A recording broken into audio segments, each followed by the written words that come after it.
आपके चेहरे की स्माइल आपकी खूबसूरती पर चार चांद लगा देती है और उसमें सबसे इंपॉर्टेंट रोल आपके दांतों का होता है। अब मैं ऐसा क्यों कह रहा हूं, जरा ध्यान से इस पिक्चर को देखिएगा। जब सबसे पहले आपने इस पिक्चर को देखा तो आपकी नजर सबसे पहले किस चीज पर गई? ऑब्वियसली इस बीच वाले आदमी की स्माइल पर गई होगी, क्योंकि उसका एक दांत नहीं है। पर क्या आपने गौर किया कि इसी आदमी की एक आईब्रो भी नहीं है? गाइस, आपने आईब्रो पर गौर तक नहीं किया। इसीलिए कहते हैं कि सबसे पहले किसी की नजर आपकी स्माइल पर पड़ती है। इसीलिए अपने दांतों को संभाल के रखिएगा, क्योंकि यही आपकी स्माइल को और खूबसूरत बनाता है। गाइस, आपका इसके बारे में क्या ख्याल है? चैट सेक्शन में जरूर लिखिए। गाइस, मान लीजिए कि आप अपनी पीठ के पीछे बैग लटका के यूं ही कहीं टहल रहे, अचानक से गलती से किसी की बंदूक की गोली अगर आपकी तरफ आ जाए तो इन दैट केस अगर आपके बैग में एप्पल का मैकबुक है तो आप बच सकते हैं। मैं ऐसा क्यों कह रहा हूं? गाइस, पूरी दुनिया में एप्पल के प्रोडक्ट अपनी टेक्नोलॉजी की वजह से फेमस तो है ही।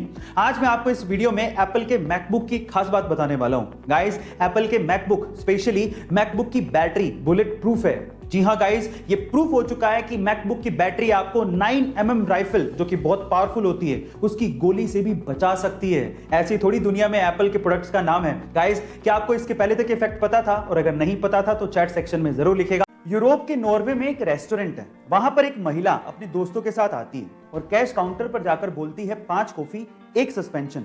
वो टोटल 6 कॉफी का पैसा देती है, लेकिन वो 5 कॉफी लेके चली जाती है। इसके बाद एक लड़का आता है अपने दोस्तों के साथ, कैश काउंटर पर जाकर बोलता है 4 लंच 2 सस्पेंशन। वो टोटल 6 लंच का पैसा देता है, लेकिन 4 लंच लेके चला जाता है। इतने में ही रेस्टोरेंट के गेट पे एक बूढ़ा गरीब आदमी आकर पूछता है कि क्या यहां पर कोई सस्पेंशन लंच है? तो कैश काउंटर से आवाज आती है, हाँ है। इतने में वो गरीब बंदा अंदर आता है, अपना सस्पेंशन लंच लेता है और चला जाता है। उसको वो लंच पूरी तरह से फ्री में मिलता है। गाइस, कितना अच्छा आइडिया है लोगों को सर्व करने का। देखिए, बिना पहचान बताए लोगों को यहां हेल्प भी हो जाती है। क्या आपको भी लगता है कि नॉर्वे के इस रेस्टोरेंट के जैसा आइडिया इंडिया में भी इंप्लीमेंट होना चाहिए? चैट सेक्शन में जरूर लिखेगा। द फैमिली मैन 2 सीरीज में एक लड़की की परफॉर्मेंस लगातार लोगों का ध्यान अपनी तरफ खींच रही है। इस सीरीज में वो लड़की जिस कंपनी में काम करती है, उस कंपनी में उस लड़की का बॉस उससे लगातार छेड़छाड़ करते रहता है। ये लड़की जिस बस से घर जाती है, उसी बस में एक आदमी लगातार इस लड़की के साथ फिजिकल असोल्ट करते रहता है। इस लड़की को बहुत गुस्सा आता है, लेकिन ये लड़की कुछ कर नहीं पाती। लोगों को लगने लगता है कि एक अबला नारी है, बहुत कमजोर है, लेकिन जैसे ही लोग ये सोचते हैं, उनके विचारों पर होता है एक अटैक। उसके बाद आता है एक सीन जिसमें यही लड़की फिजिकल असोल्ट करने वाले उस बंदे को जिस तरह से ऊपर पहुंचाती है, वो सीन देखने लायक है। अब सबसे इंटरेस्टिंग बात यह है कि इतना डार्क और इंटेंस कैरेक्टर निभाने वाली ये लड़की कोई आम लड़की नहीं है, बल्कि साउथ की सुपरस्टार है। इनका नाम है समंथा अकिनेनी। गाइस, एक बार में देख के तो आप इन्हें पहचान भी नहीं पाएंगे। आपको समंथा की एक्टिंग परफॉर्मेंस कैसी लगी? चैट सेक्शन में जरूर लिखिएगा और ऐसे अमेजिंग वीडियोस के लिए शेयर, सब्सक्राइब, लाइक। आजकल के बच्चे इतने स्मार्ट हो गए हैं कि पूछो मत। अब मैं ऐसा क्यों कह रहा हूं, जरा ध्यान से सुनिएगा।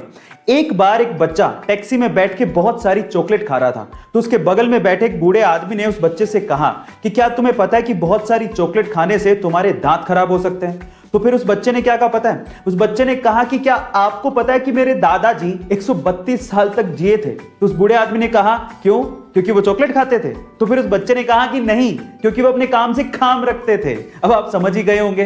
गाइस, क्या आपने भी ऐसे स्मार्ट किड्स अपने आसपास देखे हैं? चैट सेक्शन में जरूर लिखेगा। और सब कुछ ठीक हो जाने के बाद अगर आप बाहर घूमने की प्लानिंग बना रहे हैं और अगर आपको एक अच्छा होटल सस्ते दामों में चाहिए, तो आपके लिए मेरे पास कुछ सुपर टिप्स हैं। सबसे पहले तो आप होटल में सुबह फोन करके रूम कभी बुक ना करें, क्योंकि सुबह के टाइम बहुत कस्टमर होते हैं। आपको महंगे दामों में ही रूम मिलेगा। ज्यादा रात हो जाने पर भी रूम्स महंगे मिलते हैं, क्योंकि होटल वालों को पता होता है कि आपके पास कोई चॉइस नहीं है। तो फिर सस्ते रूम्स कब मिलते हैं? सस्ते रूम्स मिलते हैं शाम को 5 से लेके 7 बजे तक। तब सारे चेकआउट कर चुके होते हैं, रूम्स खाली होते हैं। आप तब बुक करिए, आपको सस्ता मिलेगा। इसके अलावा अगर आप ऑनलाइन बुक कर रहे हैं, तो इससे अच्छा तो यह है कि आप ऑनलाइन डिस्काउंटेड प्राइस देख लीजिए, होटल को डायरेक्टली कॉल कीजिए, तब आपको वो रूम सस्ते दामों में भी मिल सकता है। गाइस, आपको ये सुपर टिप्स जान के कैसा लगा? कमेंट सेक्शन में जरूर लिखेगा और ऐसे अमेजिंग वीडियोस के लिए शेयर, सब्सक्राइब एंड लाइक। मिलते हैं अगली वीडियो में।